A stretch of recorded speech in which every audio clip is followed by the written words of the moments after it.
Welcome back to Camp Out West and another episode as we transform our abandoned caravan park into our dream home and guest campsite. If you watched the last episode, you would have seen we had the electricians here doing their second fix. So the cabin's that much closer to being livable. And today we're going to be doing some more finishing touches so we can get our furniture in the cabin. Today we're starting by fitting our skirting boards into the cabin. So the first job is sanding them back so they're ready to paint.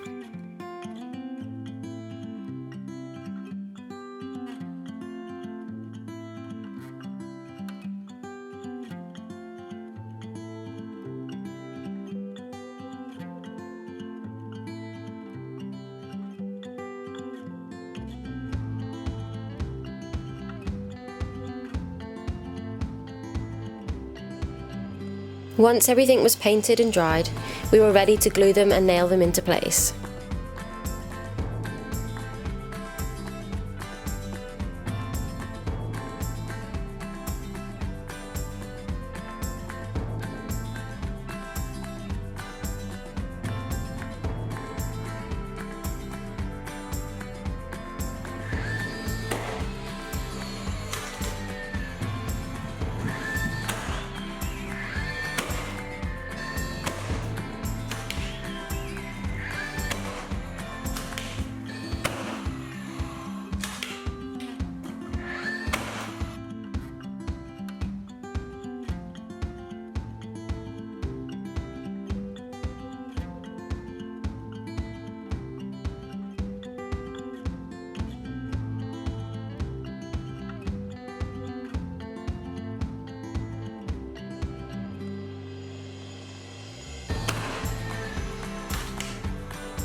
Once John had finished attaching the skirting into place, I went around with wood filler, filling in all the nail holes.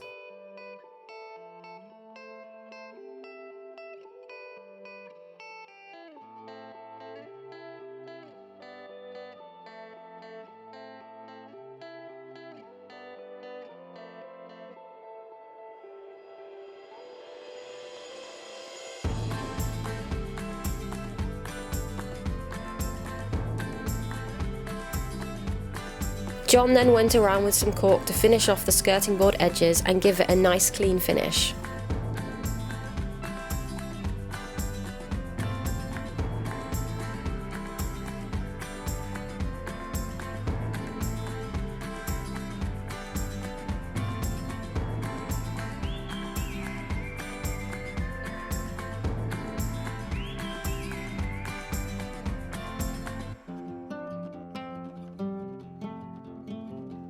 Once the filler had dried, I then went over with some touch-up paint over the old nail holes.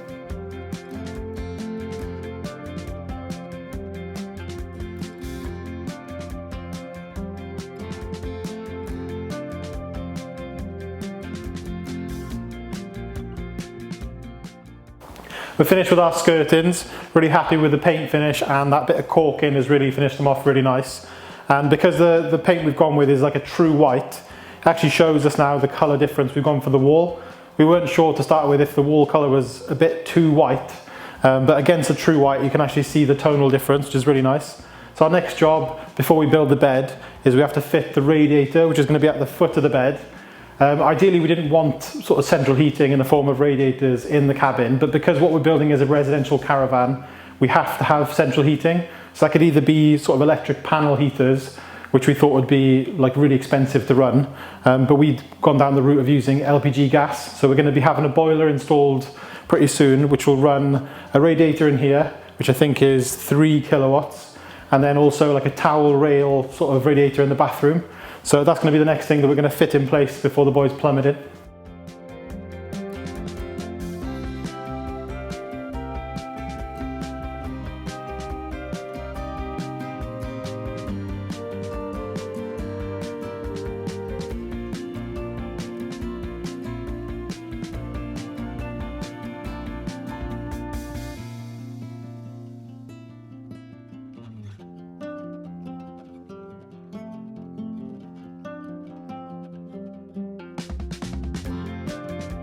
Radiator in place, it was then time to go and get our boxes from our bed delivery. We spent ages trying to decide what style of bed to go for to make the most of our tiny space, so we're so excited to share with you what we went for.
We've just finished the actual structure of the bed.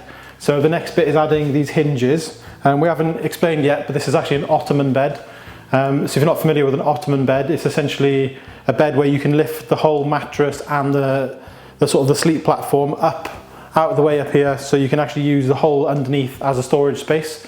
As this is such a small space for people to stay in, we wanted to give them loads of storage. So we're going to crack on now putting these massive hinges on.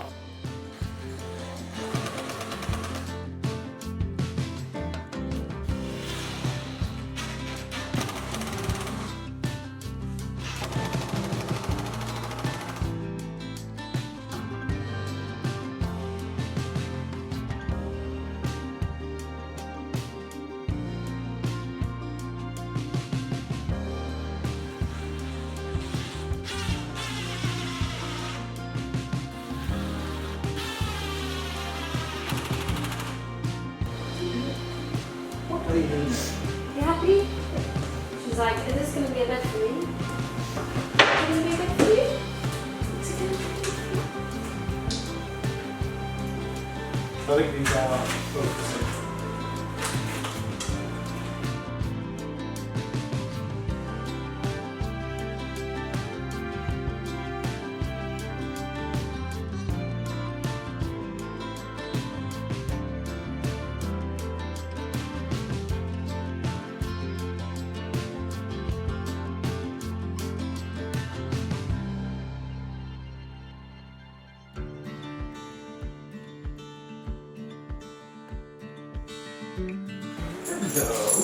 Hello, Eve. Kisses for Dad? Kisses? Kisses? Oh, yeah. Get in there, girl. Stop it, come on, Bibi. Come on, finish the bed. Come on then. Beep, beep, Beep, beep. Let's go. Come on. Oh. This. Why are you standing on the screw? So are we supposed to use these? We put one at the end. Oh, she's turning on all the fastenings.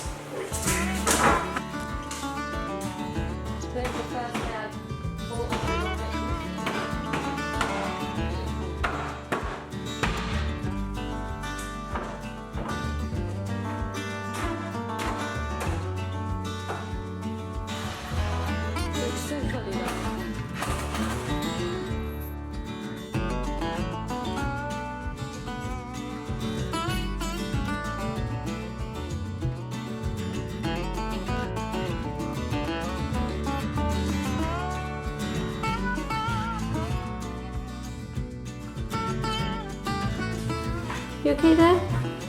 You supervising? Yeah.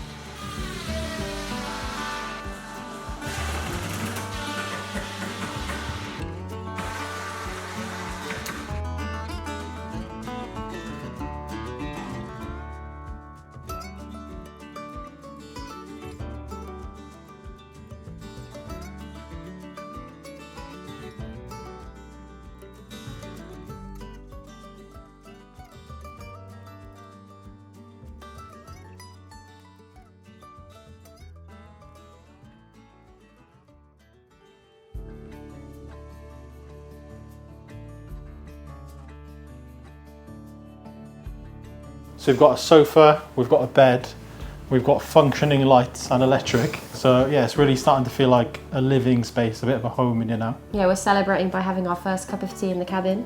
Cheers. So the plumbers are actually coming next week, so hopefully we will have running water, heating and our first indoor shower in 3 years, which is really exciting. So for now, we've just been using our water drop filter for our hot drinks, and they're kindly the sponsor of today's video. So if you're new to Waterdrop, they specialise in making efficient water purifiers, following their mission to improve global water quality. If you've been following us for a while, you know we're big fans of Waterdrop, and we've been using their filters for over 2 years now. For us, as we didn't have running water in our caravan, the King Tank 2.25 gallon gravity water filter became a daily essential for us, not only on the land, but also on our camping trips too. It uses an activated carbon and resin filter, helping reduce fluoride, giving us access to clean and great tasting water on demand.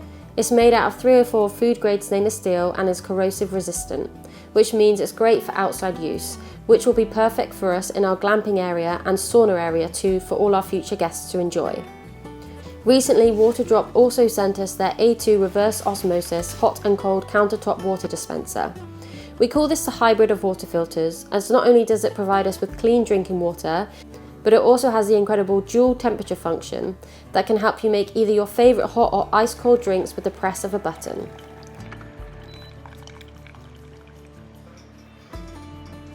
We love how easy it is to set up. It doesn't have any complicated installation requirements or need any plumbing. All you need to do once you've unboxed it is pop in the filter in the top, fill up the water tank at the back, and it's as simple as that. A single filter also lasts 12 months, which makes them really affordable. We also love the easy to use smart display, which lets you select the temperature from 10 to 95 degrees, and also select your water volume depending on what size cup you're using too. It also comes with this handy picture. The A2 has a 5-layer reverse osmosis filter that filters out 99.9% of impurities through UV sterilisation, which helps remove sediments, rust, large particles, chlorine, fluoride, lead, odour, and even colour from your drinking water. Waterdrop have such an incredible variety of different water filters, all available from their website at www.waterdropfilter.com. Waterdrop have now got their fall sale where they've got up to £500 off. Which is running from the 7th to 8th of October. So just head to the link in our description to find out more, and a special thank you to Waterdrop for sponsoring today's video. If you watched the last episode, you would have seen us getting electric in the cabin. and we had our supply cable put in this ditch that we dug. So now that all the electric is in and tested and working, we actually have to cover the ditch again. So to follow the regulations, we need to line the ditch with sand so that there's sand below and above the cable. And then we've got a warning safety tape that goes on top of it. So in the future, if anyone is digging here, they'll see that tape and know they're not going to dig into the live cable. And then we can start moving all this spoil back into the hole. So it took us about a day to dig the ditch originally. So we're hoping it's going to take a little bit less time to put it back as it was. First job was loading up our wheelbarrows with sand and then filling it into our ditch.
Sand in place, then it was time to add our caution tape as part of our regulations.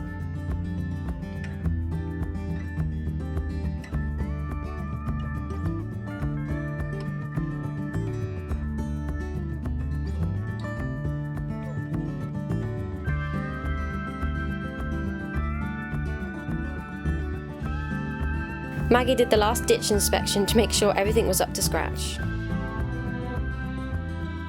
We've got the sand and we've got the caution tape in on top of the cable, and now we're about ready to get the digger going to put the soil back in the ditch and get it back to as it was.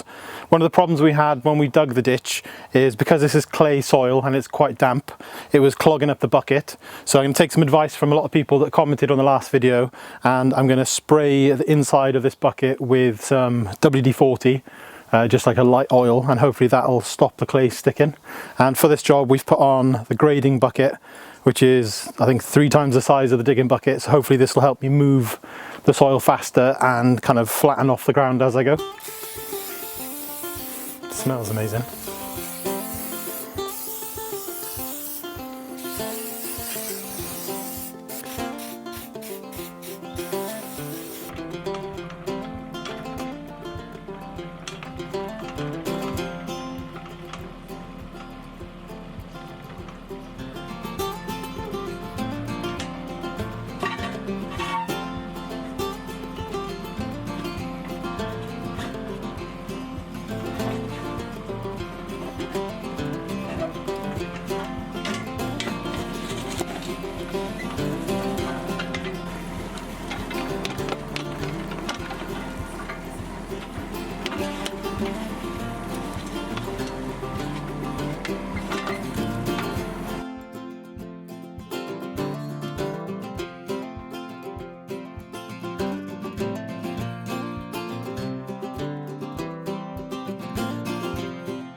Last night I filled the ditch back in with all the dirt. Using that WD-40 on the bucket, that trick definitely helped, and we didn't get as much of the clay clogging up the bucket. The one thing I didn't think of then is obviously I'm putting all the clay back on the ground, and then obviously I have an issue with traction because it's still quite damp. So I have kind of leveled it as much as I can. The sun's been on it all morning, so I'm hoping now to go back over it and just smoothing it all out a little bit.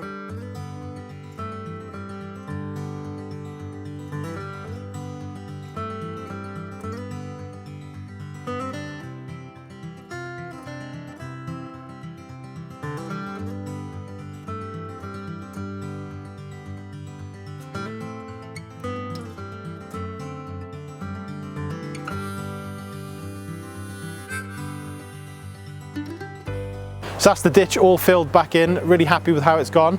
Really enjoyed using the digger, and I think I was a bit worried to start with, but I think that's a skill now that I can learn a little bit more about and look forward to doing more projects on the land.